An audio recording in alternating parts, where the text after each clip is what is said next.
Hello everyone, welcome to O level GS Adda. ये class है module code M4R5 के लिए, internet of things and its applications के लिए। तो यहाँ पे हम बात करेंगे इम्पॉर्टेंट MCQs की, और ये क्लास आपके लिए इम्पॉर्टेंट होगी बिकॉज कल आपका एग्ज़ाम है IoT का। आज आपका पाइथन का एग्ज़ाम कैसा रहा आप बता सकते हैं वीडियो के कमेंट सेक्शन में। आगे बढ़ते और बात करेंगे यहाँ पे most important MCQ of IoT। सबसे पहले मैं बात करूँगी आर्डिनो के बारे में, ठीक है। तो मैंने आज दिन में आर्डिनो के लिए क्लास अपलोड करी थी। आई होप सो आपने वो क्लास देख ली होगी। जो अभी तक नहीं देख पाए हैं उस क्लास को देख लो, ठीक है। उसके बाद आप आर्डिनो को समझ पाएंगे। तो यहाँ पे आर्डिनो पर बेस्ड MCQ हम डिस्कस करेंगे सबसे पहले। तो स्टार्ट करते हैं आज की क्लास। तो देखिए, क्वेश्चन नंबर 1 है how many types of Arduinos do we have. तो यहाँ पे इस क्वेश्चन का right answer option number C8, ठीक है। तो देखो, there are 4 Arduino boards and 4 Arduino shields that fit on the top of the Arduino compatible boards. तो यहाँ पे 4 आर्डिनो बोर्ड्स होते हैं और 4 आपकी आर्डिनो शील्ड्स होती हैं to provide additional capability like connecting to the internet, motor controller, LCD screen controlling etcetera, ठीक है। तो ये सारे अलग अलग एडिशनल कैपेबिलिटी के लिए हम इस्तेमाल करते हैं इन सारे बोर्ड्स और शील्ड्स का। तो इसका आंसर 8 है। नेक्स्ट आगे बढ़ेंगे और बात करेंगे क्वेश्चन नंबर 2 की। What is the micro controller used in Arduino Uno. तो आर्डिनो यूनो में कौन सा माइक्रो कंट्रोलर यूज़ होता है यहाँ पे आपसे पूछा है। तो इस क्वेश्चन का राइट आंसर क्या होगा। इस क्वेश्चन का राइट आंसर है option number A, ATmega 328P। अब यहाँ पे देखो, ATmega 328P is a micro controller which is 32 KB of flash ROM and 8-bit micro controller. तो ये आपसे पूछ सकते हैं कि ATmega 328P कितने बिट का माइक्रो कंट्रोलर है और इसके अंदर कितने KB की फ्लैश रोम होती है, ठीक है। तो आपको इन न्यूमेरिक टर्म्स को भी याद करना है। आगे बढ़ेंगे, बात करेंगे क्वेश्चन नंबर 3 की। What does P refer to in ATmega 328P। तो यहाँ पे आपसे पूछा है कि ATmega 328P में इस P का क्या मतलब होता है, ठीक है। तो यहाँ पे आपसे इस P का मीनिंग पूछा हुआ है। तो इस क्वेश्चन का राइट आंसर क्या होगा। इस क्वेश्चन का right answer option number B, pico power technology, ठीक है। So pico power technology employs advanced features like multiple clock domains, DMA and event systems to minimise power consumption. तो यहाँ पे इस P का मतलब क्या है। पीको पावर ये एक टाइप की टेक्नोलॉजी है जिसके अंदर एडवांस्ड फीचर्स है, जैसे कि मल्टीपल क्लॉक डोमेन्स है, यहाँ पे DMA है, डायनेमिक मेमोरी एक्सेस, और यहाँ पे इवेंट सिस्टम्स है जिसकी हेल्प से आप पावर के कंजप्शन को मिनिमाइज कर सकते हैं, ठीक है। आगे बढ़ते हैं और बात करेंगे यहाँ पे क्वेश्चन नंबर 4 की। Arduino shields are also called as. Arduino shields को हम एक और नाम से जानते हैं, वो क्या है। तो यहाँ पे इस क्वेश्चन का right answer option number B है, एड ऑन मॉड्यूल्स, ठीक है। तो देखो, the Arduino boards can connect with add on modules termed as shields. Multiple and possibly stacked shields में individually addressable YNI2C serial bus, ठीक है। तो यहाँ पे आर्डिनो शील्ड्स का सेकंड नेम क्या होता है, एड ऑन मॉड्यूल्स होता है, और यहाँ पे आप इसका एक्सप्लेनेशन भी पढ़ सकते हैं। आगे बढ़ेंगे और बात करेंगे यहाँ पे क्वेश्चन नंबर 5 की। What is the default boot loader of the Arduino Uno. Arduino Uno का डिफ़ॉल्ट बूट लोडर क्या है। तो यहाँ पे देखो, ऑप्शन नंबर A है Optiboot bootloader, air boot, bare box, या फिर GAG। तो यहाँ पे इस क्वेश्चन का right answer option number A, Optiboot bootloader. The Optiboot bootloader will take 512 bytes leaving 32256 bytes for the application code due to its small size larger uploadable sketch size is achieved, ठीक है। तो यहाँ पे ऑप्टी boot boot loader आपका 512 bytes लेता है और 32256 bytes इसकी एप्लीकेशन कोड के लिए होती है, ठीक है। तो नेक्स्ट क्वेश्चन देखते हैं यहाँ पे। क्वेश्चन नंबर 6 है, does the level shifter converts the voltage levels between RS-232 and transistor logic. तो आपको बताना है क्या लेवल शिफ्टर कन्वर्ट्स करता है वोल्टेज के लेवल को between RS-232 and transistor logic. तो ये स्टेटमेंट ट्रू है या फिर फॉल्स है? तो यहाँ पे ये स्टेटमेंट बिल्कुल ट्रू है, ठीक है। तो यहाँ पे देखो क्या है, level shifters are used in multi design, different blocks work on different voltage levels. तो लेवल शिफ्टर्स आपके यूज़ होते हैं मल्टी डिज़ाइन में और डिफरेंट ब्लॉक्स वर्क करते हैं डिफरेंट वोल्टेज लेवल पे, ठीक है। अलग अलग ब्लॉक्स अलग अलग वोल्टेज लेवल पे वर्क करते हैं। So when a signal passes from one voltage domain to another, this is needed particularly when a signal passes from the low level to high level, ठीक है। तो लेवल शिफ्टर्स की requirement कब रहती है? जब आपका सिग्नल पास करता है एक वोल्टेज डोमेन से दूसरे वोल्टेज डोमेन में, जब बेसिकली आपका सिग्नल लो लेवल से हाई लेवल में आता है, ठीक है। तो तब आपको रिक्वायरमेंट रहती है लेवल शिफ्टर्स की। नेक्स्ट इज इसके लेवल को शिफ्ट करने के लिए।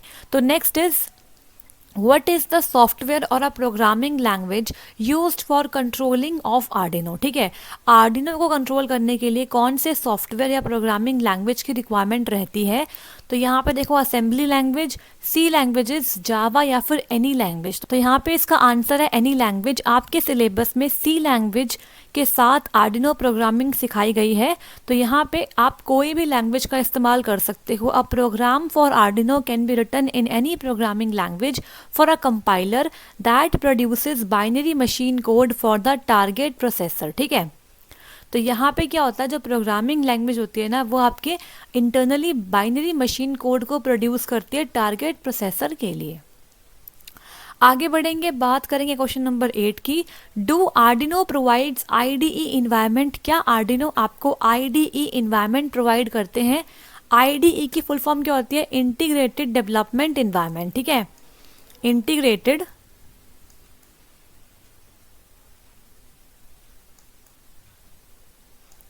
डेवलपमेंट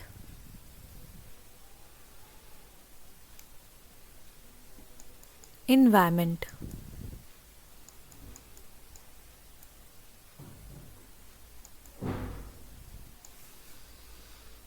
तो यहाँ पे आपको ट्रू या फॉल्स बताना है। तो इस क्वेश्चन का right answer option number A true है। It includes a code editor with features as text cutting, यहाँ पे टेक्स्ट है, and pasting, searching and replacing text, automatic indenting, brace matching, syntax highlighting, and provide some simple one click mechanism to compile and upload programs to a Arduino board. तो यहाँ पे हमने discuss किया था, Arduino के साथ आप IDE पे काम करते हो। IDE की हेल्प से आप अपने आर्डिनो के कोड को लिखते हो। आप वहाँ पे टेक्स्ट को कट पेस्ट कर सकते हो, सर्च कर सकते हो, रिप्लेस कर सकते हो, सिंटेक्स को हाईलाइट कर सकते हो, और वहाँ पे अलग अलग कलर से अलग अलग सिंटेक्स को हाईलाइट किया जाता है। और यहाँ पे आप अपने प्रोग्राम को कंपाइल करके अपलोड कर सकते हो आर्डिनो बोर्ड पे, ठीक है। तो आगे बढ़ेंगे और बात करेंगे यहाँ पे क्वेश्चन नंबर 9 की। A program written with the IDE for Arduino is called. जिस प्रोग्राम को आप लिखते हो IDE पे आर्डिनो के लिए, उस प्रोग्राम को आप क्या कहते हैं? तो उस प्रोग्राम को हम बोलते हैं स्केच, ठीक है। तो यहाँ पे सोर्स कोड नहीं बोलते, स्केच बोलते हैं। तो इस क्वेश्चन का right answer option number B है। तो sketches are saved on the development computer as text file with the file extension .ino। जो आपके स्केचेस है वो डेवलपमेंट कंप्यूटर में टेक्स्ट फाइल की तरह सेव होते हैं और वहाँ पर .ino एक्सटेंशन रहती है सेव करते time. Arduino software IDE pre 1.0 saved sketches with the file extension file.pde, ठीक है। नेक्स्ट बात करते हैं आगे क्वेश्चन नंबर 10 की। Arduino IDE consist of 2 functions, what are they? तो आर्डिनो IDE में 2 फंक्शंस होते हैं। कौन कौन से वो फंक्शंस हैं? तो वो फंक्शंस है आपके सेटअप एंड लूप, ठीक है। मैंने पेड कोर्स में अच्छे तरीके से आपको सेटअप एंड लूप फंक्शन करवाया है, ठीक है। तो यहाँ पे देखिए इसका एक्सप्लेनेशन क्या है। Setup is called once in the program when a sketch starts after power up, ठीक है। सेटअप फंक्शन को आप सिर्फ एक ही बार कॉल करते हो जब आपका स्केच स्टार्ट होता है आफ्टर पावर अप, ठीक है। It is used to initialize variables, input and output pin, modes and other libraries needed in the sketch. तो सेटअप फंक्शन का इस्तेमाल हम कब करते हैं? जब आपको अपने स्केच के अंदर वेरिएबल्स को स्टार्टिंग में इनिशियलाइज करना होता है, इनपुट और आउटपुट पिन मोड्स को सेट करना होता है और अदर लाइब्रेरीज जो आपके स्केच के लिए इंपॉर्टेंट है उसे ऐड करना रहता है। लूप देखो क्या है, loop is used after setup been called function loop is executed repeatedly in the main program. तो यहाँ पे आप वो कोड प्लेस करते हो जिससे आप रिपीटेडली परफॉर्म करवाना चाहते हो। It controls the board until the board is powered of और इज रीसेट। ठीक है, तो लूप फंक्शन आपके बोर्ड को कंट्रोल करता है जब तक आपका बोर्ड पावर ऑफ ना हो जाए या फिर उसको रीसेट ना कर दिया जाए। ठीक है, आगे बढ़ते हैं और बात करते हैं यहाँ पे क्वेश्चन नंबर 11 की। How many digital pins are there on the Uno board.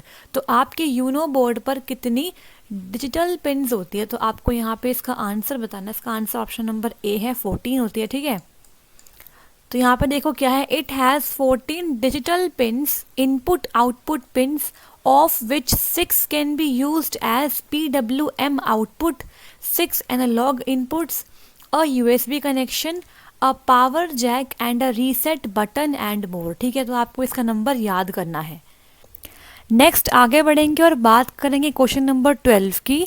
Dashboard allows swing into clothing. ठीक है, किस पर्टिकुलर बोर्ड को आप क्लोथ के साथ अटैच या फिर स्यू कर सकते हो। तो यहाँ पे देखो, Uno, RedBoard, LilyPad या फिर मेगा। तो यहाँ पे देखो, LilyPad was creatively designed with large connecting pads and a flat back to allow them to be sewn into clothing with conductive thread। तो लिली पैड बोर्ड को आप किसी भी क्लोथ के साथ आराम से सिल सकते हो, अटैच कर सकते हो यूजिंग द कंडक्टिव थ्रेड। तो यहाँ पे इस क्वेश्चन का right answer option number C, LilyPad हो जाएगा। Next question is how many analog pins are used in the Arduino Mega board. तो यहाँ पे इस क्वेश्चन का right answer option number A है, 16। देखो यहाँ पे, it has lots of digital input output pins, 14 can be used as PWM output, 16 analog inputs, a USB connection, a power jack and a reset button। ठीक है, तो यहाँ पे इसका explanation given है। तो नेक्स्ट क्वेश्चन है question number 14, which board is first to use micro controller with in build USB। तो आपसे पूछा गया है कि कौन सा पहला बोर्ड था जिसने माइक्रो कंट्रोलर को यूज़ किया था विद इन बिल्ड USB। तो यहाँ पे इस क्वेश्चन का right answer option number D है, Leonardo. The Leonard is Arduino's first development board to use one micro controller with built in USB। ठीक है, तो इसने पहली बार ऐसे माइक्रो कंट्रोलर को यूज़ किया था जिसके अंदर बिल्ट इन USB थी। This means that it can be cheaper and simple and also code libraries are available which allow the board to emulate a computer, keyboard etcetera. ठीक है, तो ये बहुत चीपर था और सिंपल था और इसके अंदर कोड लाइब्रेरीज भी अवेलेबल थी जो अलाउ करती है किसी भी बोर्ड को कि वो कंप्यूटर के कीबोर्ड को इमुलेट कर सके। तो यहाँ पे नेक्स्ट क्वेश्चन है question number 15, dash are pre built circuit boards that fit on the top of the Android. इनमें से कौन से प्री बिल्ट सर्किट बोर्ड होते हैं जो कि आपके एंड्रॉयड के ऊपर आराम से फिट हो सकते हैं। तो यहाँ पे इस क्वेश्चन का right answer option number D है, shields. Shields are pre built circuit boards that fit on the top of the board and provide additional capabilities like controlling motors, connecting to internet, providing cellular etc। तो I hope so आपको यहाँ तक 15 question समझ में आए होंगे। ये सारे क्वेश्चंस आपके आर्डिनो पर बेस्ड थे।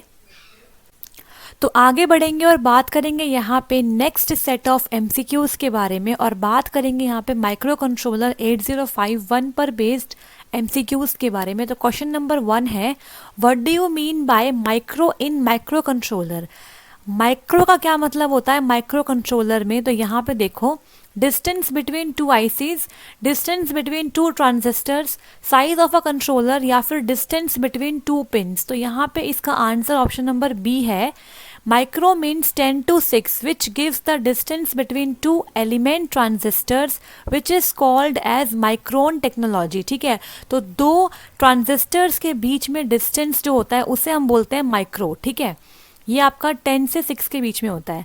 नेक्स्ट बात करते हैं यहाँ पे क्वेश्चन नंबर 2 की, what is the bit size of the 8051 micro controller. तो यहाँ पे आपसे पूछा है 8051 माइक्रो कंट्रोलर में कितना बिट साइज होता है। तो इस क्वेश्चन का right answer option number A है, 8 बिट होता है।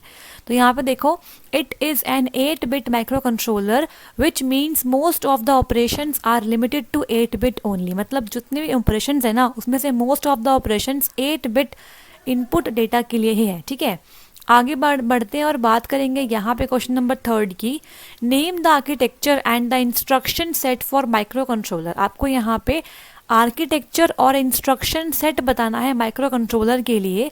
तो यहाँ पे इस क्वेश्चन का right answer option number B है, Harvard architecture and CISC instruction set. ठीक है, तो यहाँ पे देखो answer number B, Harvard architecture has different memory spaces for both program memory and data memory. Harvard architecture में क्या है, अलग अलग मेमोरी स्पेसिस है प्रोग्राम मेमोरी के लिए और डेटा मेमोरी के लिए। ठीक है, with complex instruction set computer, CISC इसकी फुल फॉर्म है। अब यहाँ पे डिफरेंस समझे between CISC and RISC, reduced instruction set computer. तो नाम से ही क्लियर है, रिड्यूस्ड इंस्ट्रक्शन सेट कंप्यूटर में कम इंस्ट्रक्शंस होते हैं एज कम्पेयर टू CISC। और देखो अगर बात करें वैन न्यूमैन आर्किटेक्चर की, तो यहाँ पे क्या था, program and data memory are the same. यहाँ पे प्रोग्राम और डेटा मेमोरी सेम होती है। And von Neumann architecture is also called as Princeton architecture. तो आपसे पूछ सकते हैं कि वैन न्यूमैन आर्किटेक्चर का दूसरा नाम क्या है, तो इसका आंसर हो जाएगा प्रिंसटन आर्किटेक्चर। आगे बढ़ते हैं और बात करेंगे यहाँ पे क्वेश्चन नंबर 4 की, number of IO ports in 8051 micro controller. तो यहाँ पे आपसे पूछा है कि इनपुट आउटपुट पोर्ट्स कितने होते हैं 8051 माइक्रो कंट्रोलर में। तो यहाँ पे इस क्वेश्चन का right answer option number B होगा, 4 पोर्ट्स होते हैं।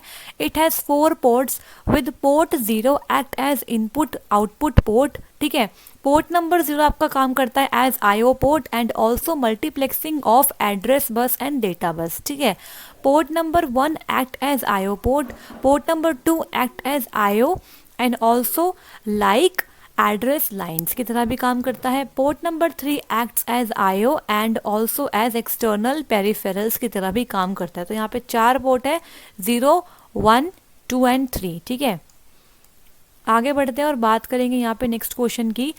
Question number 5, is ROM is used for storing data storage. क्या आपका रोम डेटा के स्टोरेज की तरह यूज होता है? तो यहाँ पे इस क्वेश्चन का आंसर है बी, फॉल्स। ठीक है, RAM is used for storing data storage and ROM is used for storing program memory। तो आप इसको याद कर लो, इंपॉर्टेंट क्वेश्चन है ये। RAM का इस्तेमाल करते हैं for storing data storage and ROM का इस्तेमाल करते हैं फॉर स्टोरिंग प्रोग्राम मेमोरी। आगे बढ़ते हैं और बात करते हैं यहाँ पे क्वेश्चन नंबर 6 की, SCON in serial port is used for which operation. ठीक है, SCON जो आपका सीरियल पोर्ट में है, ये किस ऑपरेशन के लिए यूज़ किया जाता है? तो यहाँ पे इस क्वेश्चन का राइट आंसर है कंट्रोलिंग के लिए। ठीक है, तो देखो, there are 2 pins available in the serial port, one is used for transmission and other is used for receiving data. SCON is the bit in the serial port which is used for controlling the operation। तो operation को control करने के लिए इस bit का इस्तेमाल किया जाता है। Next is question number 7, program counter stores what. तो बहुत आसान क्वेश्चन है। प्रोग्राम काउंटर क्या करता है, आपके नेक्स्ट इंस्ट्रक्शन का एड्रेस होल्ड करके रखता है। ठीक है, ये बहुत इंपॉर्टेंट आपका एक रजिस्टर होता है। तो यहाँ पे देखो, points to the address of the next instruction to be executed from the ROM. ROM में से अगला कौन सा इंस्ट्रक्शन एग्जीक्यूट होगा उसका एड्रेस इसके पास रहता है। It is 16 bit register means the 8051 can access program address from 0000H to FFFFH। ठीक है, यहाँ पे H का मतलब क्या है, hexadecimal. Total 64 KB of code यहाँ पे रहता है। तो आगे बढ़ेंगे, यहाँ पे देखो, इसका मतलब है 0 से लेके 15 तक। ठीक है, और H मतलब है हेक्साडेसिमल नंबर्स हैं ये। तो आगे बढ़ते हैं और बात करते हैं यहाँ पे क्वेश्चन नंबर 8 की, auxiliary carry is set during which condition. Auxiliary carry को हम किस कंडीशन में सेट करते हैं? तो यहाँ पे देखो, option number A is right, when a carry is generated from D3 to D4। तो देखो यहाँ बात कर रहे हैं BCD अर्थमेटिक की। When a carry is generated from D3 to D4 it is set to 1, it is used in BCD arithmetic. BCD मतलब होता है बाइनरी कोडेड डेसिमल अर्थमेटिक। जब हम करते हैं तो तब उस केस में यहाँ पे पूछा है किस केस में आपका ऑक्सिलरी कैरी जनरेट होता है। तो जब आपका कैरी आता है D3 से D4 की तरफ तब इसे 1 पे सेट करते हैं। नेक्स्ट क्वेश्चन इज 9 क्वेश्चन है आपका। What is the order of the assembly and running 8051 program. तो यहाँ पे आपसे ऑर्डर पूछा है। तो देखो यहाँ पे इस क्वेश्चन का right answer option number A है। ठीक है, पहले आपका आएगा myfile.asm, देन आपका आएगा myfile.lst, देन आपका आएगा myfile.obj, देन आपका आएगा myfile.hex। ठीक है, तो यहाँ पे बात करता है क्वेश्चन के एक्सप्लेनेशन की। After writing the program in editor the compilation first .asm .lst .obj .hex are created. ठीक है, इस ऑर्डर में आपके कंपाइलेशन क्रिएट होते हैं। नेक्स्ट इज 10 क्वेश्चन देखो। The use of address latch enable is to multiplex address and data memory. तो ये आपका ट्रू स्टेटमेंट है। एड्रेस लैच का इस्तेमाल क्या होता है, एड्रेस लैच इनेबल का यूज़ क्या होता है, मल्टीप्लेक्स कर देना एड्रेस और डेटा मेमोरी को। So that is used for multiplexing address and data, that is the same lines carries address and data to indicate when it carries address ALE is emitted by 8051। ठीक है, next is question number 11। Which pin provides a reset option in 8051। कौन C pin provide करती है reset option आपके 8051 micro processor में। तो यहाँ पे option number D pin 9 is right answer. ये आपके रीसेट के लिए इस्तेमाल होती है। तो यहाँ देखो, reset pin is utilized to set the micro controller 8051 to its primary values whereas the microcontroller is functioning or at the early beginning of the application.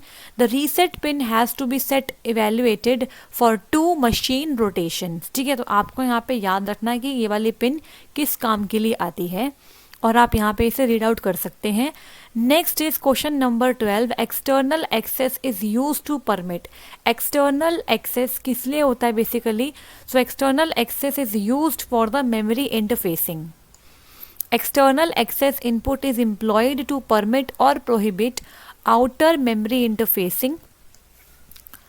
If there is no outer memory needed, this pin is dragged by linking it to VCC। अगर कोई भी output memory की requirement नहीं है तो इस pin को हम ड्रैग करके लिंक कर देते हैं VCC से। Next is question number 13। What is the address range of SFRS। तो यहाँ पे आपसे पूछा है SFRS स्पेशल फंक्शन रजिस्टर्स की क्या एड्रेस रेंज होती है। तो यहाँ पे इसकी रेंज होती है option number C 80H to FFH। In 8051 there certain registers uses the RAM addresses from 80H to FFH. These are called special function registers. Some of the SRFRs are IO ports and control operations are TCON, SCON, PCON, etc. Next is how many interrupts are there in the microcontroller। Microcontroller में कितने interrupts होते हैं। यहाँ पे इस question का right answer option number D 5 होते हैं। An interrupt is an external or internal event that disturbs the microcontroller to inform if that needs its services। ठीक है, तो एक interrupt क्या होता है आपका, इंटरनल या एक्सटर्नल इवेंट है जो आपकी माइक्रो कंट्रोलर को डिस्टर्ब कर देता है ये बताने के लिए कि उसको सर्विस की रिक्वायरमेंट है। There are 5 interrupts. ठीक है, तो देखो timer 0 overflow interrupt, timer 1 overflow interrupt, external interrupt 0, external interrupt 1 and serial port events. Next is timer 0 is a dash bit register। तो इस क्वेश्चन का राइट आंसर है timer 0 is a 16 bit register।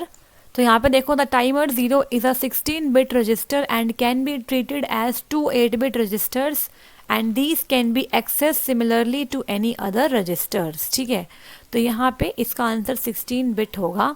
तो I hope so आपको ये question समझ में आए होंगे। अगर किसी क्वेश्चन में कोई डाउट आ रहा है तो आप कमेंट बॉक्स में कमेंट कर सकते हैं। अब आगे हम बढ़ेंगे और बात करेंगे कुछ और इम्पॉर्टेंट MCQs के बारे में।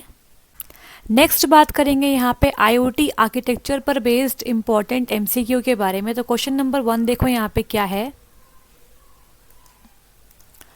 The number of elements in the open IoT architecture. तो यहाँ पे आपसे पूछा है number of elements in the open IoT architecture. तो इस क्वेश्चन का right answer option number C होगा, 7 elements.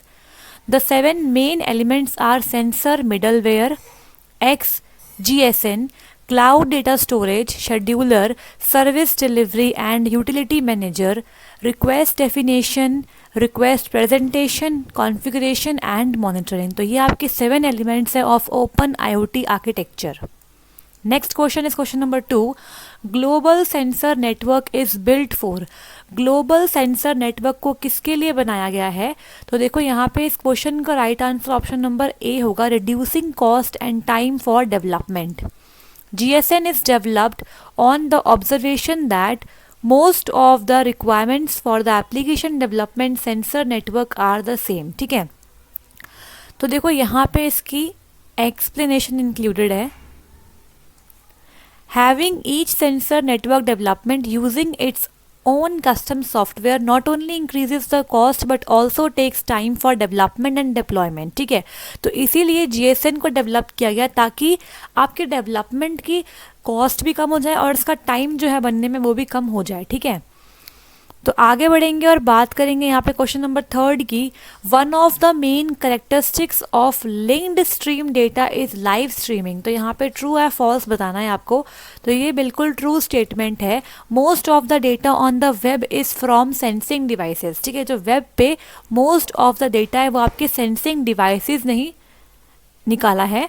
To facilitate the integration of the data from the sense devices and the other sources, both sensor stream source and the data are being enriched with schematic descriptions creating linked stream data. It shows the live data depending on our application। ठीक है, so ये live data show करता है depend upon the application। ठीक है, तो आगे बढ़ते हैं और बात करते हैं यहाँ पे क्वेश्चन नंबर 4 की, the huge number of devices connected to the internet of things has to communicate automatically not by humans, what is this called. तो यहाँ पे बोला गया है जो बहुत सारे डिवाइसेस है जो आपके इंटरनेट ऑफ थिंग्स में इंक्लूडेड है वो आपस में कम्युनिकेट करते हैं ऑटोमेटिकली, किसी ह्यूमन इंट्रैक्शन की वहाँ पे नीड नहीं होती है। तो इसे क्या बोलते हैं? तो इसे हम बोलते हैं मशीन टू मशीन। ठीक है, M2M। Devices are connected to other devices like mobiles, laptop, etc. to communicate among themselves, which is called as machine to machine, and that involves wireless communication techniques, serial connection and power line connection। ठीक है, तो यहाँ पे आपको communication mode भी दिया हुआ है। Next is question number 5, internet of things needs a lot of network connection, what is the proposed white space radio standard called. तो इंटरनेट ऑफ थिंग्स को एक बहुत बड़ा नेटवर्क कनेक्शन की रिक्वायरमेंट रहती है। तो यहाँ पे आपसे पूछा गया है वाइट स्पेस रेडियो स्टैंडर्ड का मतलब क्या है। तो यहाँ पे देखो इसका मतलब है वेटलेस। कैसे? White space is nothing but gaps that sit in the frequency band used to broadcast digital TV. ठीक है, तो जो आपके गैप्स होते हैं फ्रिक्वेंसी बैंड में उसे बोलते हैं white space. The development of so called weightless standard is for the use of TV white space and for IoT/M2M purpose. ठीक है, the main intention is to reduce the cost and power utilization. तो इसकी main intention क्या है? Cost और power को reduce करना। आगे बढ़ते हैं और बात करते हैं क्वेश्चन नंबर 6 की, what is the sensor protocol used in GSN। तो यहाँ पे इस क्वेश्चन का right answer option number B है, COAP। इसके फुल फॉर्म देख लो क्या है, constrained application protocol is a specialized web transfer protocol which enables constrained devices to communicate over internet. ठीक है, तो यहाँ पे कंस्ट्रेन्ड एप्लीकेशन प्रोटोकॉल एक स्पेशलाइज्ड प्रोटोकॉल है जिसके हेल्प से क्या होता है, जो कंस्ट्रेन्ड डिवाइसेस है ना वो भी आपके इंटरनेट के थ्रू कम्युनिकेट कर सकते हैं and it is required GSN in transferring data stream. ठीक है, तो ये GSN को लेता है फॉर ट्रांसफरिंग डेटा स्ट्रीम। ठीक है, तो यहाँ पे अभी हमने GSN को डिस्कस किया था, ऊपर देखो यहाँ पे ये देखो ग्लोबल सेंसर नेटवर्क को आप GSN कहते हो। ठीक है, तो आगे बढ़ते हैं और बात करेंगे यहाँ पे नेक्स्ट क्वेश्चन नंबर 7 की, what is the core wrapper of GSN? Core wrapper of GSN क्या है? तो यहाँ पे आंसर ऑप्शन नंबर डी है, zero MQ wrapper. Wrappers are classified as remote and local wrappers in GSN, ठीक है। तो रिमोट एंड लोकल रैपर्स होते हैं in GSN. Unlike them the zero MQ wrapper is a core wrapper which allows for publishing stream elements that are produced by virtual sensor. तो virtual sensors के through जो stream elements आते हैं उन्हें publish करने के लिए हम इस्तेमाल करते हैं जीरो एमक्यू रैपर का। Next question is question number 8, open IoT ontology is extending the W3C SSN ontology which supports the description of the physical and processing structure of the sensors। तो ये ट्रू है या फिर ये false है? तो यहाँ पे ये स्टेटमेंट आपकी ट्रू है। Sensors are not constrained to physical sensing devices, ठीक है। सेंसर्स आपके कंस्ट्रेंड नहीं होते किसी फिजिकल सेंसिंग डिवाइस से, rather a sensor is anything that can calculate the value of the phenomenon, ठीक है। आपके सेंसर कैलकुलेट करते हैं और मेजर करते हैं आपके वैल्यू को। दस आइदर अ डिवाइस और कंप्यूटेशनल प्रोसेस और a combination of them could play the role of the sensor, ठीक है। तो नेक्स्ट आगे बढ़ेंगे, बात करेंगे यहाँ पे क्वेश्चन नंबर नेक्स्ट की, open IoT manages the registration, data acquisition मतलब collection, deployment of sensors and interconnected of objects through which network. तो यहाँ पे आपसे नेटवर्क पूछा गया है, तो इस क्वेश्चन का राइट आंसर है ऑप्शन नंबर बी, XGSN, ठीक है। So the core fundamental concept in XGSN is the virtual sensors के अंदर होता है which can represent not only the physical devices but in general any abstract और concrete entity that observe features of any kind, ठीक है। तो ये आपके फिजिकल डिवाइसेस, इसके साथ साथ एनी एब्स्ट्रैक्ट और कंक्रीट एंटिटी जो कि आपके फीचर को ऑब्जर्व करती है, उसे भी ये क्या कर पाता है, रिप्रेजेंट कर पाता है। आगे बढ़ते हैं और बात करेंगे यहाँ पे क्वेश्चन नंबर 10 की, which environment does global sensor network work on? Global sensor network GSN किस इन्वायरमेंट पे काम करता है? तो यहाँ पे option number B, Java is right answer. GSN is expected to work in all standard computing environments as Java is portable in nature, which means that Java bytecode can execute on all platform। तो आप सब लोग जानते होंगे कि Java एक portable language है, मतलब इसे आप किसी भी प्लेटफॉर्म पर एग्जीक्यूट करवा सकते हो Java के बाइट कोड को। GSN works on Java, C++, HTML and C are not portable in nature, ठीक है। Next is question number 11, dash is a community that is working together to establish an IoT architecture. कौन सी community है जो कि आपके IoT architecture को establish करने में आपकी हेल्प करती है? तो यहाँ पे इसका आंसर है एक्लिप्स IoT, ठीक है। तो यहाँ पे देखो, Eclipse IoT is a community that is working together to establish an IoT architecture based on open source technologies and standards, ठीक है। Open source technology and standard का ये यूज़ करती है। Next is question number 12, dash provides a middleware and application container for the IoT gateway. IoT gateway के लिए कौन middleware and application container है? तो यहाँ पे इसका आंसर है option number A, Eclipse Kura. Eclipse Kura provides a general purpose middleware and application container for the IoT gateway services, ठीक है। Includes everything for the edge such as application container और runtime environment भी ये provide करती है as a service। Next is 13 question है, what is a modular and cloud based platform? तो यहाँ पे option number D, Eclipse Kapua, ठीक है। तो Eclipse Kapua is a module and cloud-based platform that provides services required for real-time data management and analytics, ठीक है। Real time में अगर आपको डेटा मैनेजमेंट करना है और उसका एनालिसिस करना है तो उसके लिए Eclipse Kapua is a module and a cloud-based platform। Next is question number 14, Kapua also provides a core integration framework। तो इस क्वेश्चन का right answer option number A होगा, ट्रू है ये। Kapua also provides a core integration framework and an initial set of core IoT services including a device registry and application enablement, ठीक है। So last question यहाँ पे है question number 15, dash an open source stack for gateways and the edge. ठीक है, तो यहाँ पे ओपन सोर्स स्टैक पूछा है for the gateways and the edge. तो यहाँ पे इस क्वेश्चन का राइट आंसर होगा आंसर नंबर डी, एक्लिप्स कूरा।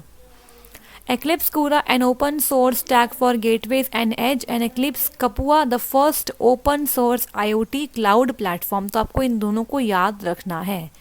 ठीक है, तो इसके बाद आपके क्वेश्चंस आते हैं, most important questions based on sensors.